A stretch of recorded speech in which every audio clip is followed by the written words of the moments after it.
Hey, welcome to the Reddit time. I hope you're having a good day and let's hop into this thread. What is the scariest thing to happen to you when you've been home alone? Serious replies only. My girlfriend and I both travel a lot for work pre-COVID, so it's not unusual for only one of us to be home on any given week. Last fall, she was in San Francisco and I was home alone for a few days. We live in an apartment on the top floor of a building. Above us is a roof with a deck available to everyone. Middle of the night I get up to use the bathroom and on the walk back to bed I look over to the study. There is a sliding door in the study leading to a balcony. I immediately stop dead in my tracks. I see the outline of a person standing on my balcony facing me. I run over, hit the lights, grab a knife from the knife block and start dialing 911. The person is a kid, no more than 16. He sees me hit the lights, grab a knife in my phone, and he immediately grabs the railing on my balcony and flings himself over. I run over, assuming I just watched someone kill themselves, only to see him safe and sound on the balcony below me. He then hurdles off that balcony. He is jumping from floor to floor. He hits the parking lot in the back of our building safely and then sprints off. Cops finally come and break up a party on the roof. Turns out he was just a drunk friend of someone on the second floor and got dared to do it. Also shout out to my dog for being asleep 15 feet from the balcony and not doing anything. There had been a scratching in my ceiling for a while and my landlady was dragging her feet over having it looked into. One night around 2 a.m. the scratching became so bad it woke me up from a dead sleep. I tried to reassure myself that whatever it was couldn't really get through to me and I would be fine until I could call my landlady the next day and really press the issue. Then some debris fell from my ceiling. Whatever was up there had managed to dig a small hole into my room. I screamed and heard some scurrying away from my approximate location. Grabbed any stuff I needed for the next day, got the fuck out of there, shut the door tight behind me and slept on the couch. I called my landlady first thing in the morning and she had someone come while I was at work that day to check it out. A mama raccoon had managed to get her way into the space between the roof and my ceiling and had given birth to a litter of kids. The guy speculated that the kids were getting old enough to start wrestling around and that was likely what led to the hole in my ceiling. Luckily it was just small, the size of a quarter, so there weren't any angry raccoons hanging out in my room when I got home. They were able to safely trap and release the whole little family, but I still started hunting for new apartments as soon as possible. I moved into my new place on the 1st May.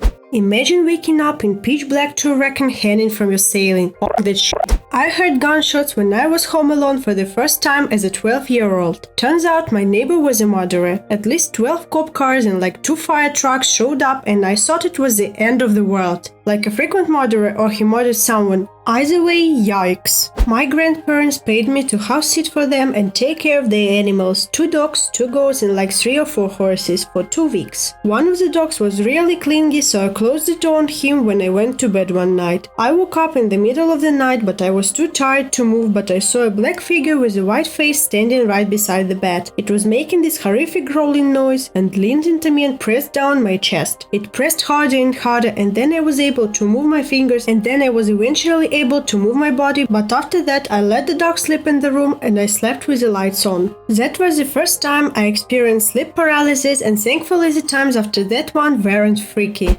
Sleep paralysis is the worst sometimes. I have trouble breathing when it happens, so I focus on that and wiggling my toes. I just experienced sleep paralysis for the first time and I can say I'm not a fan, lol.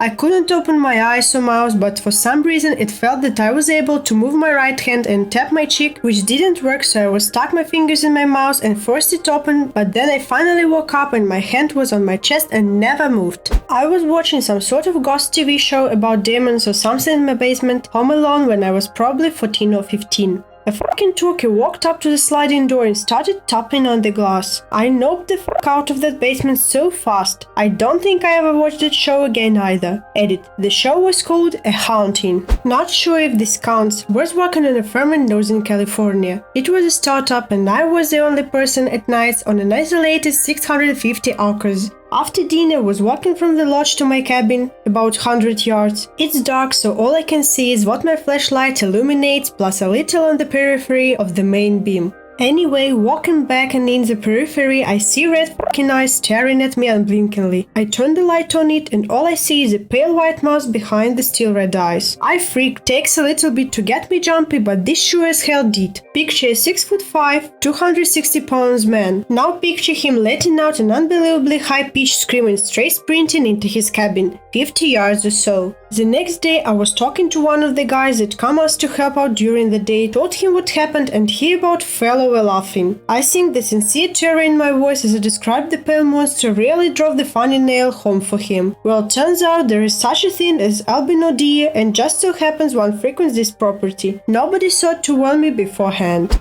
It was a hot summer and my parents went to a wedding. I had a project to do and it was like 1 AM and silent until a random drunk dude crawled in through my window with a bottle and blushed face. I was 20 feet away at my desk from the window and we both just stared at each other. He was flustered and said, "Oh sorry, the kid, wrong house," and attempts to leave the way he came. He was drunk and dizzy, so I helped him by pushing him out the window. I thoroughly shot it and stared at it for 2 hours until my parents came home. I thought my best and ended up here. Everything else scared the shit out of me. This one made me laugh. It's 5 AM and I go to sleep not scared anymore. Bless. It was spooky movie night at a friend's and we were 3 movies deep. Just finished watching Dark Skies. I was hungry, so I was like alright, getting my leftovers, so I went downstairs by myself. When I closed the fridge I caught movement out of the corner of my eye, and when I turned to see what it was, there was a ghostly white skeletal scene just staring at me from outside the patio, with shimmering hazel eyes pulsing behind it. I fucking freaked, dropped my food and ran up the stairs, nearly in tears, babbling about someone I'd seen in the backyard. Turns out it was just my own reflection mixed with the lights and steam from the hot tub outside, but I've never been so scared in my life. Great movie though. It really was. I was actually at a friend's house when her parents weren't home. We were maybe 10, it was her, my sister, her sisters and me. We decided to go swimming. There had been a rush of burglaries lately, but mostly garages being broken into.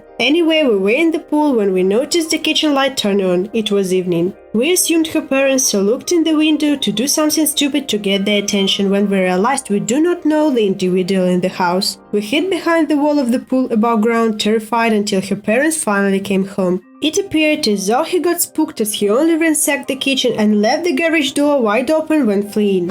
The thought of an absolute stranger going through your home is absolutely unnerving. Ugh. I've experienced it firsthand. Pretty freaky. They also took my fucking hot pockets. Thank you for watching this video. I appreciate you sharing your valuable time with me today. I think we all have some scary stories. You can write your story in the comments down below. Also subscribe to my channel, give me a big thumbs up and see you in the next video.